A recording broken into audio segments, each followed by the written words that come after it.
Today, Russia is a country which has many territorial disputes with many of their neighbors. The most infamous of these disputes that we've all been paying attention to recently are the ones with Ukraine. Russia claims the Crimean Peninsula, which they annexed from Ukraine in 2014. The Russian president has questioned Ukraine's entire right to independence, and the Russian armed forces are currently invading and occupying large amounts of the country's territory. And while this dispute is certainly the largest and the most hostile of the Russian government, it is far from the only one. For thousands of miles away across to the other side of Eurasia, there is another brewing just beneath the surface in the headlines between Russia and Japan over the status of these 4 islands, all 4 of which are currently ruled from Moscow but claimed intensely by Tokyo as their so-called northern territories. 2 weeks following the Russian invasion of Ukraine, the Japanese Prime Minister Fumio Kishida declared that these 4 islands are a territory peculiar to Japan, and a territory in which Japan has sovereignty. And then the following day, the Japanese Foreign Minister Yoshimasa Hayashi declared the islands as an integral part of Japan. And it's not like they just came out of the blue and claimed these islands for themselves after Russia suddenly became distracted with a war over in Europe. The Japanese government has been claiming these islands for decades, and for nearly 80 years now, both them and the United States government have considered these islands as Russian-occupied territory of Japan. And even more insane is that because they consider these islands occupied, the Japanese and Russians have never, in nearly 80 years, actually got around to signing a formal peace treaty ending World War II between them, which means that, legally speaking, the Second World War is still ongoing between Russia and Japan over the status of these tiny islands. And in response to Japan's economic sanctions following the invasion of Ukraine, Russia has announced that they're now fully withdrawing from all of the peace treaty talks with Japan that have been going on for nearly 80 years now. So, what is it about these tiny little islands between them that they each consider so valuable? Why have they prevented peace between them for this long? And who between them is actually the rightful controller? In order to answer those questions, we have to rewind the clock back a bit to the mid-19th century. Back at that time, Japan was just coming out from a period of more than 2.5 centuries of near complete isolation from the outside world, and was just moving settlers and soldiers into the northern territories of Hokkaido and the Kuril Island chain, while simultaneously, the Russian Empire's own settlers and soldiers were encroaching onto the shores of the northern Pacific, Sakhalin Island, and the Kuril Islands as well. Formal diplomatic relations between the Russian Empire and the Tokugawa shogunate of Japan were first made back in 1855, largely as a way to resolve their conflicting colonial interests in the Kurils. As a result, they signed the Treaty of Shimoda, which divided the Kuril Islands across this line, with the Russians controlling all of the islands to the north and the Japanese controlling the 4 islands to the south, which they called Etorofu, Kunashiri, Shikotan, and the Habamai Islands, the 4 that are currently under dispute today. At the same time, the treaty stated that the nearby Sakhalin or Karafuto Island would not be partitioned between them, and would be jointly ruled as a Russian-Japanese condominium. Then, 20 years later after that treaty in 1875, Russia and Japan came to a new agreement in the Treaty of St. Petersburg. They basically agreed that Russia would gain full control of Sakhalin, in exchange for Japan gaining full control over all of the Kuril Islands, stretching to right off of the Kamchatka Peninsula in the Russian mainland, which for reasons I'll get into later, was an absolutely terrible trade for Japan. So far though, all of these territories had been agreed to through means of peace and diplomacy. But that would all change at the beginning of the 20th century. Russia and Japan's territorial ambitions and goals were beginning to cross over each other at just too many places. The Russians didn't have any ports of their own on the Pacific that remained ice-free during the winter, locking down their naval and trade capabilities across the entire coastline for the whole season. Thus, the Russians were attempting to expand towards warmer waters into Manchuria and Korea, and managed to acquire a lease from the Qing dynasty on Port Arthur in China's Liaodong Peninsula, which crucially did remain ice-free even during the winter. Unfortunately for them, the Japanese at the time were also seeking to expand their own empire into this exact direction as well. Japan initially offered a compromise similar to the one that they had made with Russia earlier over Sakhalin and the Kurils, Russian control over Manchuria in exchange for Japanese control over Korea. But this time, Russia refused and offered only a division of Korea with Japan across the 39th parallel, just 1 degree north of what would ultimately become the dividing line between North and South Korea today. Japan refused and decided to launch a surprise attack against the Russian Navy anchored in Port Arthur, which began the 18-month-long Russo-Japanese War. Despite all hope of victory over Japan dissolving within months, the Tsar continued on the war anyway in order to avoid suffering what he called a humiliating peace. In 1905, the war was finally concluded with a decisive Japanese victory by the Treaty of Portsmouth, which ceded the southern half of Sakhalin over to Japan,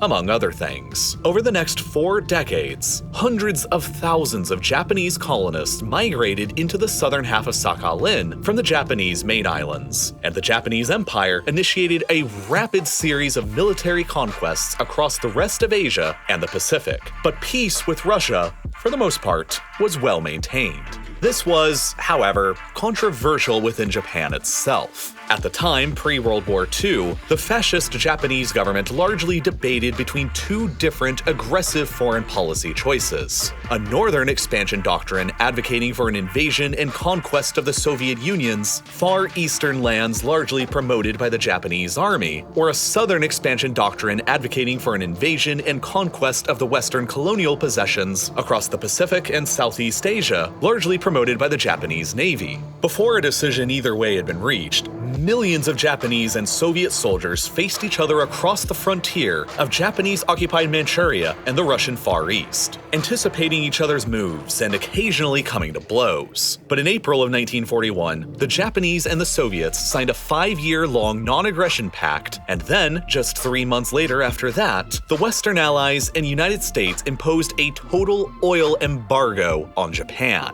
This action was critical for influencing the course of world events, because the Japanese home islands are incredibly barren of fossil fuel energy resources like oil or gas, and at the time of the war, more than 80% of Japan's oil consumption was being imported. Without the oil, Japan's war machine running in China would have quickly run out of fuel, and so they ultimately decided to attack using the southern expansion doctrine towards the islands of the Dutch East Indies, modern-day Indonesia, which at the time were known to have large numbers of oil reserves. Little did they know at the time that some of the largest oil reserves in the entire world were actually, in fact, located just to the north on the island of Sakhalin, an island that they already controlled the entire southern half of. There is more than 5 times as much oil in these reserves than in the entirety of Indonesia combined. But of course, the Soviets weren't aware of any of that at the time either, as it wouldn't really be discovered and developed until much later on in the 1990s. Had Japan or the Soviets known about these reserves back at the time, it could have heavily influenced their military's decision-making into pursuing the northern expansion strategy into the Soviet Union instead, with unpredictable alternate history. But that's not how things went. Instead, Japan attacked Pearl Harbor and went to war against America, Britain, and the other Western allies, while the Soviet Union fought on against Nazi Germany in Europe. But they never directly engaged each other until the very final moments of the war. The non-aggression pact that they had signed was supposed to last until the 6th of April, 1946. But in April of 1945, as the Red Army was closing in on Berlin in Europe, the Soviets suddenly renounced the pact. And then, just 2 days after the United States dropped the first atomic bomb on Hiroshima in August, the Soviet Union formally declared war on Japan and launched a full-scale invasion into Japanese-occupied Manchuria, Korea, the southern half of Sakhalin, and the Kuril Islands. Japan announced their surrender just 1 week after the Soviet declaration of war. But then, 3 days after that, the Soviets began their amphibious invasion of the Kuril Islands. Japan formally signed peace on the 2nd of September, but by that point, the entirety of Sakhalin and the Kuril Islands had come under Soviet occupation. All of the hundreds of thousands of Japanese settlers in these territories were subsequently forcefully deported by the Soviets back to the Japanese mainland, and hundreds of thousands of mostly Russian and Ukrainian settlers have since moved in to replace them in the decades that have followed. Now, this is all where the source of the modern conflict over the 4 islands claimed by both sides begins. Let's start off with Japan's perspective. Japan cites the ambiguity of the language used in various World War II era documents and statements as backing up their rightful claims to the islands. Specifically, the Cairo Declaration of 1943 made by the Allies, which reads, verbatim, "Japan shall be stripped of all the islands in the Pacific which she has seized or occupied since the beginning of the First World War in 1914.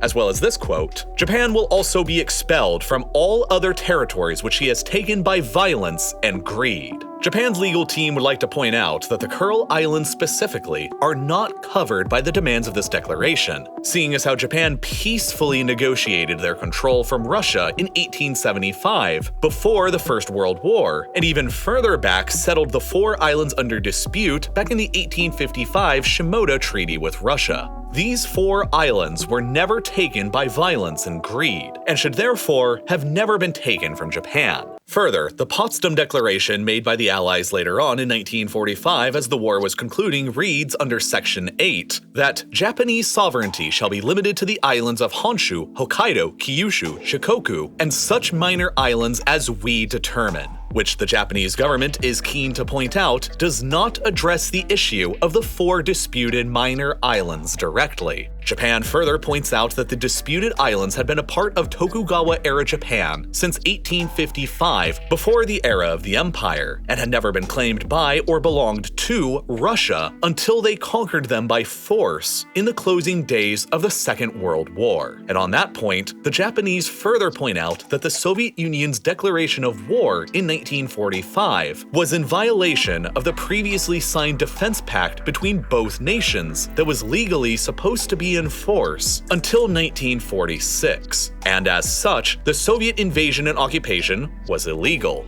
Finally, Japan signed the San Francisco Treaty in 1951, which ended the legal state of war between themselves and the Western Allies. Article 2C of this treaty made Japan renounce all rights to the Kuril Islands. But the treaty also never recognized Soviet sovereignty over them, and the Japanese insist that the islands of Etorofu, Kunashiri, Shikotan, and Habamai are not geographically a part of the Kuril Islands, and thus are not a part of this agreement. And further, neither the Soviet Union nor Russia have ever signed the San Francisco Treaty anyway. Alright, now let's move on to Russia's viewpoint. Russia argues that, first of all, the disputed islands are in fact geographically a part of the Kuril Island chain, and that the Japanese government's assertion that they are not is simply a tactic used to enhance their own claim, and this assertion is not supported by any basic geography or history. Second of all, Russia cites the Yalta Agreement of 1945, in which the Western Allies explicitly promised the Soviet Union control of the Kuril Islands in exchange for the Soviets declaring war on Japan, which the Russians argue geographically includes the 4 disputed islands. However, Japan's legal team is quick to point out that they were never a party to the Yalta Agreement and never agreed to or signed any of its terms. Further, from Russia's perspective, there are the people who actually live within the disputed islands today. The 4 islands are now home to roughly 19,000 people, the overwhelming majority of whom are ethnic Russians and Ukrainians, who overwhelmingly support remaining a part of Russia, shown in poll after poll. This is, of course, however, after the Soviets forcefully deported the entirety of the ethnic Japanese population from the islands following the end of the Second World War, and replaced them with ethnic Slavs. And of course, Russia controls the islands today and has controlled them for nearly 80 years now since their invasion in 1945. So obviously, the question over who should rightfully control them is pretty legally complicated, and the decades of negotiations over this very question have been pretty understandably stalled, as neither side has ever been willing to give much ground. In 1956, the Soviets did offer the Japanese the 2 smaller islands of Habamai and Shikotan in exchange for their recognition of Russian control over the 2 larger islands and a formal peace treaty ending World War II between them.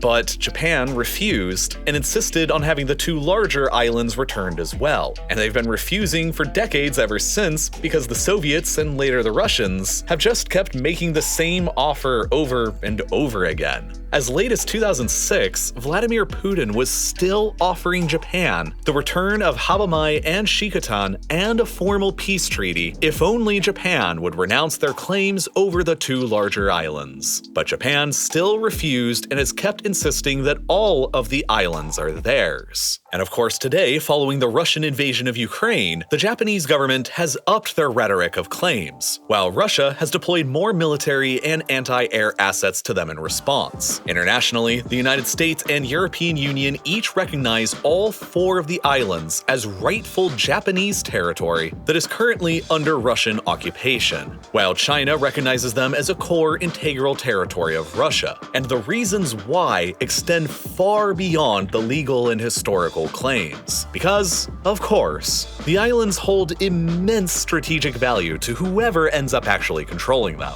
The Kuril Islands themselves are a vital territory to control from the perspective of Moscow, because of the Russian Pacific Fleet based near Vladivostok, which includes nuclear missile-armed submarines that are a core component of Russia's nuclear deterrent. The only possible paths that the fleet can take out into the greater Pacific Ocean are through either the narrow Korea, Tsushima, Kanmon, and Tsugaru Straits, all of which lead directly through US Allied-controlled choke points on either side, or alternatively through the Kuril Islands, which they actually have control over and can therefore move across freely and relatively undetected. But there's a huge problem with these islands during the winter when the straits between them largely freeze over with sea ice and hamper the ability for ships to travel through. The northern islands in the chain remain frozen for an average of 60 days longer than those in the south do. So if the four southern disputed islands were ever returned back to Japan, it would not only extend Japanese and therefore American influence deeper into the Kurils, but it would only leave Russia with the northern islands to pass their Pacific Fleet through, which is frozen for a significantly longer amount of the year, and would further restrict Russia's naval capabilities in the area. Further, since the United States already has tens of thousands of troops deployed to Japan across nearly 24 bases, it wouldn't be inconceivable that were the disputed islands ever returned to Japan, the United States would then construct their own air bases there that could threaten Russia's ability to freely move naval assets through the remaining Kuril Islands even during the summer, and thus the United States would have effectively secured the encirclement and containment of the Russian Pacific Fleet within the Sea of Okhotsk and Sea of Japan. And then, to make matters even worse from Moscow's perspective, any surrendering of supposedly occupied territory in the east to Japan would set a dangerous legal precedent for themselves over on the other side of Eurasia in Ukraine, where the Crimean Peninsula is claimed by Ukraine and nearly the rest of the world as being rightful Ukrainian territory currently under Russian occupation, very similarly to how Japan and the United States view the disputed islands in the Pacific. And there's also the potential resources. While it's unclear at the moment, there is significant speculation that the area around them could be rich in oil and gas reserves, especially when considering that some of the largest reserves ever discovered in the world are very nearby offshore of northeastern Sakhalin. Were similar reserves to ever be discovered within the waters around the Kurils and the disputed islands, it would dramatically change the calculus on both sides, especially considering the huge changes in exclusive economic zone borders that would happen were the islands to be given back to Japan. So, for all of these reasons, Moscow is highly unlikely to ever consider giving the islands back to Japan, and in fact it's now illegal to do so following recent changes made to the Russian constitution that have made it illegal for the state to ever give up any of its territory to another power, which was specifically written in with the disputed islands and Crimea both in mind. And now, following the sanctions and the heightened rhetoric coming from Tokyo, Moscow has fully withdrawn from all peace agreement talks and has once again begun to militarize the islands as a show of force to the world. Final peace between Japan and Russia has ultimately proven to be elusive, and the question of who should rightfully control the four islands seems like it will remain open for the foreseeable future. If you're anything like me, you typically struggle to decide what to do at dinner time. Should I order expensive takeout, eat unhealthy freezer food, or make a time-consuming home-cooked meal? I struggled with these same decisions for years until I began using HelloFresh, because it's simultaneously healthy, affordable, and fast. Every week, I select all of the meals that I want on their app, and then a box arrives on my doorstep with all of the ingredients needed in exactly the right quantities needed. This instantly cuts out all of your shopping time and the majority of your prep time so that you can get straight to the most fun part: actually cooking. As an example, I made this incredible buffalo spiced chicken in less than 30 minutes. At the same time, HelloFresh is also a much more sustainable choice. Unlike the grocery store, they offset all of their emissions, their packaging is made out of recycled material, and a University of Michigan study found that the pre-portioned ingredients lower food waste by 25% when compared with grocery shopping. All in all, HelloFresh simply makes mealtime better, and that's why I've been using them for years. I'd highly recommend that you try them out as well, which you can do with an insanely good deal when you click the button that's here on screen right now, or go to HelloFresh.com and use code RealLifeLore16 for up to 16 free meals and 3 additional surprise gifts. It's a great way to also support my channel, and as always, thank you so much for watching.